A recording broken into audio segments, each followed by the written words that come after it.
தற்போது கிடைத்த முக்கிய செய்தியாக பார்த்து வருகிறோம். கரூர் துயர சம்பவம் தொடர்பாக விஜயிடம் முதல் நாள் விசாரணை நிறைவடைந்த நிலையில் நாளை விசாரணை இல்லை என சிபிஐ தெரிவித்துள்ளது. இது தொடர்பாக கூடுதல் விவரங்களுடன் இணைகிறார் எமது செய்தியாளர் சிவகுமார் அவர்கள். வணக்கம் சிவகுமார், கூடுதல் விவரங்களை தரலாம். அதாவது கரூர் துயர சம்பவம் அப்படிங்கிறது வரலாற்றுல குறிப்பிடத்தக்க ஒண்ணு. எப்படின்னு பாத்தீங்கன்னா 41 பேர் அந்த கூட்ட நெரிசல்ல, தாவிக தரப்புல நடைபெற்ற பரப்புரையில ஏற்பட்ட கூட்ட நெரிசல்ல சிக்கி 41 பேர் உயிரிழந்தாங்க. விவகாரம் நாடு முழுவதுமே ஒரு மிகப்பெரிய அதிர்வலையை ஏற்படுத்தினதோட இல்லாம குறித்து உடனடியாக விசாரிப்பதற்காக ஒரு நபர் ஆணையம், அதே மாதிரி SIT பிரிவு தமிழ்நாடு அரங்கணிச்சது. அருணா ஜெகதீசன் தலைமையில ஒரு நபர் குழுவும், சென்னை வடக்கு மண்டல ஐஜி அசோகர் தலைமையில சிறப்பு புலனாய்வு குழுவும் இந்த சம்பவம் குறித்து விசாரணை தொடங்கின நிலையில தரப்பு என்ன சொல்லிருந்தாங்கன்னா, தங்களுக்கு இதுல உடன்பாடு இல்லைன்னு, இந்த இதுல உண்மை வெளிவரணும் அப்படிங்கிற விஷயத்துல சிபிஐ விசாரணை தான் வேணும் அப்படின்னு சொல்லியிருந்தாங்க. இன்னும் எடுத்து நீதிமன்றம் என்ன உத்தரவிட்டிருந்தாங்கன்னா, சிபிஐ தரப்புல இதுக்கு உண்டான விசாரணை ஆரம்பிச்சேன் அப்படின்னு அதுக்கு ஒரு சில நபர்கள் நியமிச்சு அதன் அடிப்படையில் இருந்தது. இந்நிலையில கடந்த சில தினங்களுக்கு முன்பு இன்று அவர் விசாரணைக்கு ஆஜராகணும் அப்படின்னு சொல்லி சிபிஐ தரப்புல நடிகர் விஜய்க்கு சம்மன் அனுப்பப்பட்டிருந்தது.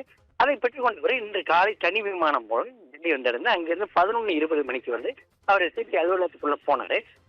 நேரத்துல அவர்களிடம் கேட்பதற்காக மேற்பட்ட கேள்விகளை வச்சிருந்தாங்க.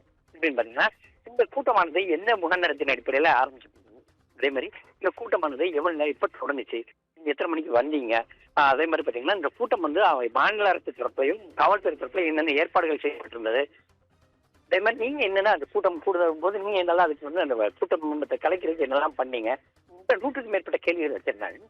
நிலையில 11:20 தொடங்கி 11:40 அந்த விசாரணைக்கு ஆஜரான விஜய் அவர் மட்டும் கட்சி ஆதரவர்ச்சினா உள்ளிட்டோர் அந்த விசாரணைக்கு ஆஜராக இருந்தாங்க இருக்கிறாங்க. அவருக்கு அதே மாதிரி பாத்தீங்கன்னா போலீஸ் தரப்புல வேற ஏறத்தாழ ஒரு 40 மணி வரைக்கும் அந்த விசாரணை முடிஞ்சது அப்படிங்கிற மாதிரி தகவல் கிடைத்து 40 வரைக்கும் விசாரணை நடந்துச்சு. 4 முதல் 5 மணி நேரம் வரைக்கும் விசாரணை நடந்துங்க. கடந்த 1 மணி நேரத்துக்கு முன்பு ஆதரவர்ச்சினோட சிபிஐ அலுவலகத்திலிருந்து வெளியே வந்த விஜய் என்ன பண்ணாரு, கூட கார்ல ஓடி போயிட்டாரு.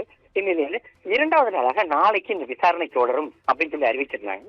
அறிவிச்சிருந்த நிலையில தற்போது சிபிஐ தரப்பு என்ன சொல்லியிருக்காங்க, நாளைக்கு விசாரணை இல்லை அப்படின்னும், விசாரணை குறித்து இன்னொரு நாள் சம்மன் அனுப்பப்பட்டு அதன் அடிப்படையில் விஜய்க்கு திரும்பவும் சம்மன் அனுப்பப்பட்டு திரும்ப ஆஜர்படுத்திக் கொள்ளப்படுவார்கள் அப்படின்னு சொல்லி தெரியப்படுத்திருக்கிறாங்க.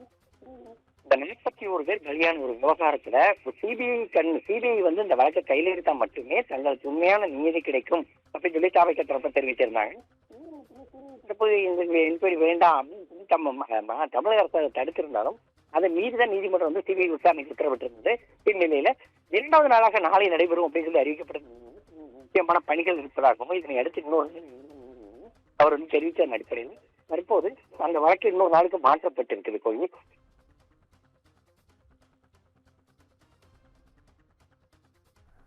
விவரங்களுக்கு நன்றி சிவகுமார்.